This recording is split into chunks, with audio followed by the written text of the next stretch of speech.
Hey everyone, it's the Infinite Realms. Um, Today I'm gonna do a review on The Mandalorian, which is kind of an old show, I guess. But I wanted to talk about it because it ties in a lot with the Book of Boba Fett, which I'm gonna do a review on as well. So I felt like it was still a good show to have reviewed on this channel. So uh, that's what I'm going to be talking about today. You might notice that I don't really have a perfect schedule for videos. It's kind of like whenever I got time because, um, I just have to go to the university still, and yeah, it's not easy making time for anything for anyone who's ever been a student and needs serious time management skills. You also might notice a frequent change in my haircuts and my facial hair. Constantly evolving with style, I guess. But to be more relevant with the video, I wanted to talk about The Mandalorian. Uh, that show, I feel, made me really think that Disney should focus on Star Wars TV shows more than films. I think that if they integrate movies from TV shows, the movies would be a lot more successful, because given the success of The Mandalorian and even the Book of Boba Fett, those two characters are like gonna be one of the most memorable bounty hunter type of characters that are in the world of Star Wars now. And all the writing and all the like the direction of the whole story and narrative was really good. It was a very good way to flesh out the characters, the main characters. Even the side characters were like, all the characters pulled in their own weight, and that's what a TV show needs. That's what films needs as well. You need to have compelling characters that makes you feel like you want to watch what's being shown to you. So I just think that you need that formula for like a successful program or film. So alright, so I just want to give out a spoiler warning. You know, I always forget to do this in every video nowadays, but I just want to give a spoiler warning just ahead of time, so that if you haven't seen The Mandalorian or the Book of Boba Fett, I would recommend watching that before getting too far into the video. So I recommend just like watching the shows, probably read a little tagline or synopsis even before watching this, because you don't want to be spoiled and truly enjoy the shows. That's the way to do it. But even if you did watch the show, I think it's always cool to come back to videos like this where you can like hash out the nostalgic moments and hear insight on shows that are really good, or even films. So that's what I like doing. So The Mandalorian, to put it very simply and short, is a story about a bounty hunter, Din Jaren. Sort of an odd name compared to Boba Fett, but it is what it is. He is a bounty hunter. He's from the Mandalorian race. He goes by the name Mandos. It's a show where he's like a bounty hunter. You see him take these jobs, and he eventually gets tasked with one of the most difficult jobs, which is to take care of a child that happens to be labeled as Baby Yoda. You know, it's funny because I knew that wasn't Yoda. Like watching this show, like because I did prior research, and you know, like the Mandalorian takes place like I believe post episode 6. So you know, Yoda is actually really old, but um, you know, this little infant look-alike is doesn't have a species name. Like I don't even know if that's even something that's even mentioned, but yeah, his name is Grogu. So it's a bit of an odd name, but like I said, that's pretty normal in Star Wars. You have all kinds of names, so I don't really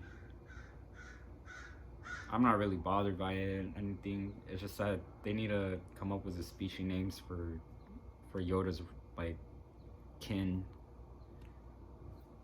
Should just that should just be put out there. Honestly, if there's Mandalorians, there should be a species name for like Yoda's kin. So, anyways, he gets tasked with that really difficult bounty of like not much of a bounty, but like kind of like a escort mission for the Empire. You know, so like the dark side. So what I was gonna say was that it was an empire, the dark side of the Force. Basically, they wanted the kid for I don't know, I guess like research, probably experiment like the baby's body, probably extract something, do just some really heinous stuff. I don't know, cut him up, intense stuff, you know. But you know, Din Djarin, the Mandalorian bounty hunter, was like basically not in terms as like the contract that he was given. And you know, it's like the Mandalorian, they have to abide by a certain like code, you know, like things as simple as like never taking your helmet off, always like completing a bounty, you know, like taking care of their weapons and all that sort of stuff. So he kind of broke code. Well, he did break code. Although he successfully completed his bounty, he went back on his word and he saved the child, which is honestly what everyone would want to see anyways, because nobody wants to see a child, you know, that is like a portrayal of like what Yoda looks like, being ripped apart or something for some evil experiment of some sort. I don't know. Besides like all the action and seeing the Mandalorian like complete these quests and you know like these bounties, because he's a bounty hunter, and seeing him travel from like planet to planet is like his relationship to the child Grogu, because that kid is already strong with the Force, so you can see him like already move like very heavy objects. This kid that's like very reminiscent of Yoda, but if like being a child. And you know, a lot of people love Baby Yoda, so it's not Baby Yoda, it's Baby Grogu, by the way. So a lot of people love that character, so you know, it became very popular. And you know, you can see how the kid could use like Force powers to help Din Djarin fight, and how Din Djarin has Beskar armor, which is really cool because you don't see him get killed by, you know, like a blaster or something. He could take a bunch of ammo basically. It's almost indestructible as long as it's not hitting other parts of his armors and covering him, which is interesting. He fights all type of enemies, other bounty hunters. he fights like a lot of otherworldly monsters as well. So he's a really good fighter. You know, Mandalorians are one of the best warriors in like Star Wars, so that's why it's really interesting to see his character.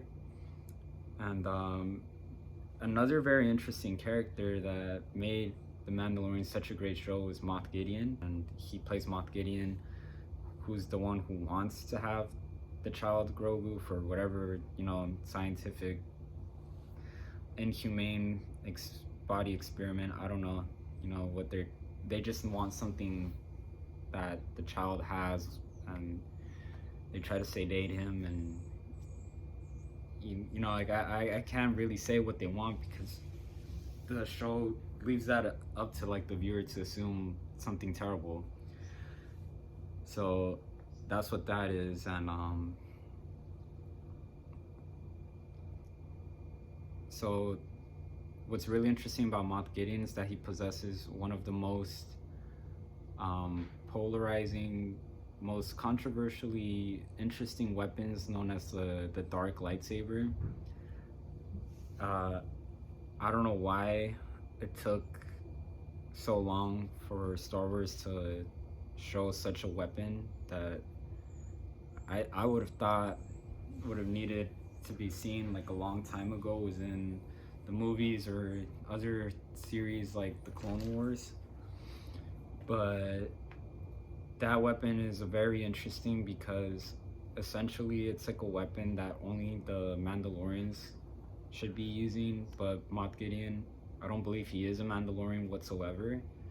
But the thing about the dark lightsaber is that you have to win that saber through combat. Whoever possesses that weapon, doesn't matter who you are, by the way, if you want the weapon, you have to win it through combat, and whoever wins claims the blade, which also means that they rule basically the Mandalorian. So it's like a status symbol. It's almost like you know, like I'm the king of the Mandalorians now or something like that. So that's a very interesting weapon that I felt like could have been shown earlier. Another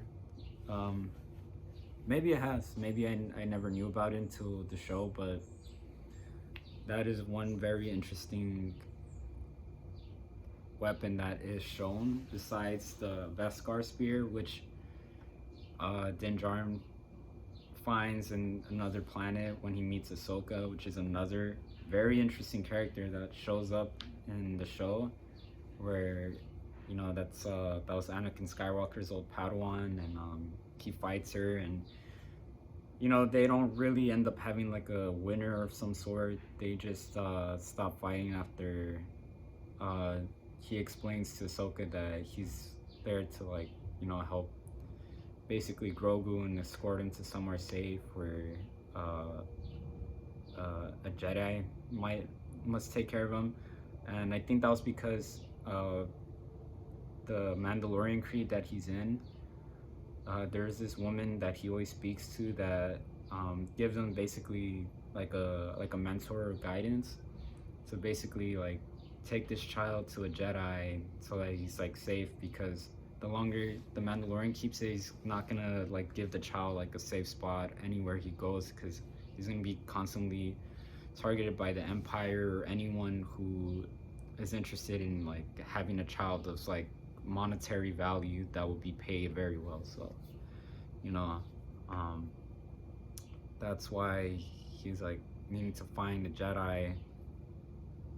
Surprise, surprise, Luke Skywalker. If you already know that, then I guess not really. And yeah, so the Beskar spear is basically a weapon that he was given that was meant to like fight Jedis with like lightsabers.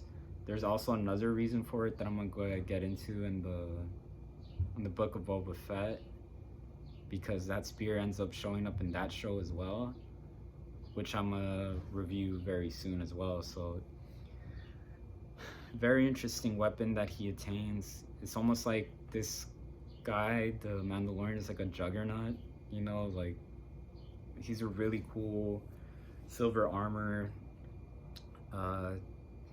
that can take a lot of damage, and he is a force to be reckoned with like flamethrowers, rocket gadgets, a jetpack, blasters, a rifle blaster, a pistol blaster, like a winch, rope.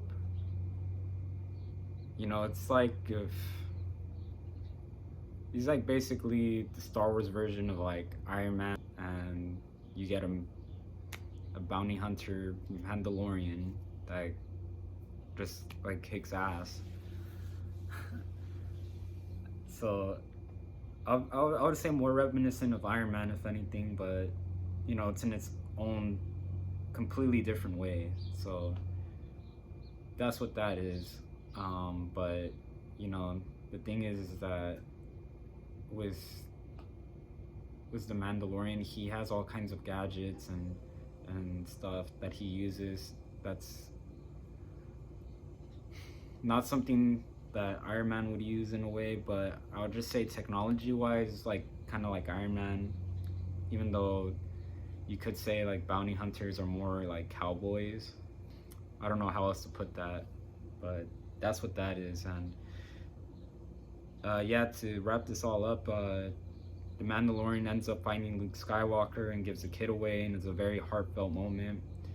I'm also kind of skipping ahead of like the moment where the Mandalorian Din Djarin takes off his helmet, and he was like not supposed to do that, and he did that twice was in the show, which means that he broke the creed.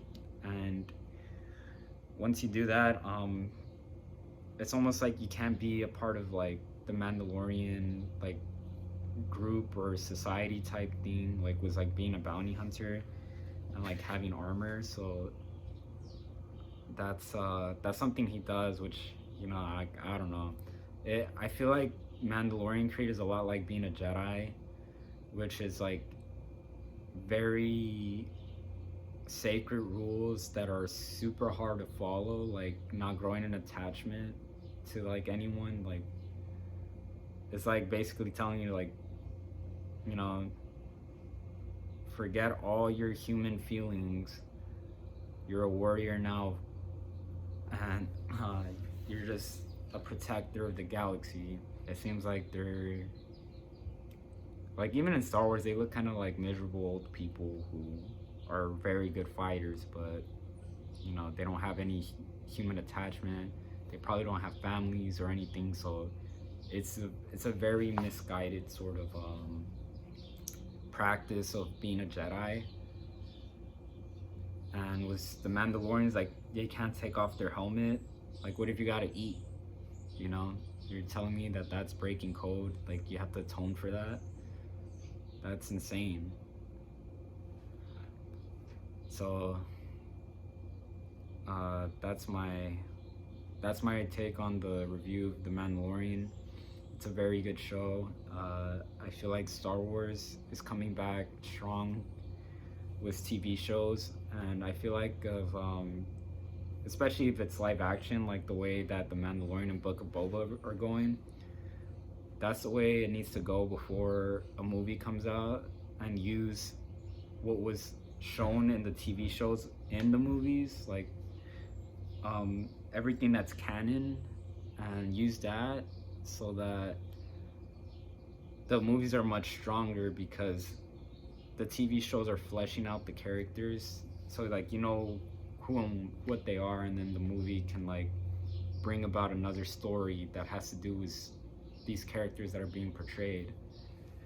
So I am enjoying that about the show. So if you've seen it, you know what I'm talking about, and if you haven't, well, you definitely know now. So yeah, also I recommend the Book of Boba Fett. The first season's already completed. It's like the season finale came out a few days ago, so if you haven't seen that, watch it. But I would say before watching the Book of Boba Fett, I recommend The Mandalorian first on Disney Plus or however you can watch it, because that ties into the Book of Boba Fett. And I didn't mention this, but Boba Fett is in The Mandalorian, one of the seasons, like later seasons. So you would basically have to understand Boba Fett's story a little bit more in the Mandalorian show before watching the Book of Boba Fett. So I think that's what makes TV more interesting, when these certain characters are tied into one show and you kind of have to see one show before the other. Especially if the shows are like really good, then it's totally worth it. Like, you're not wasting time. So yeah, just give both of those shows a watch, and I'm gonna review The Mandalorian next. So that sounds interesting. I'll see you in the next video, and yeah, have a good day.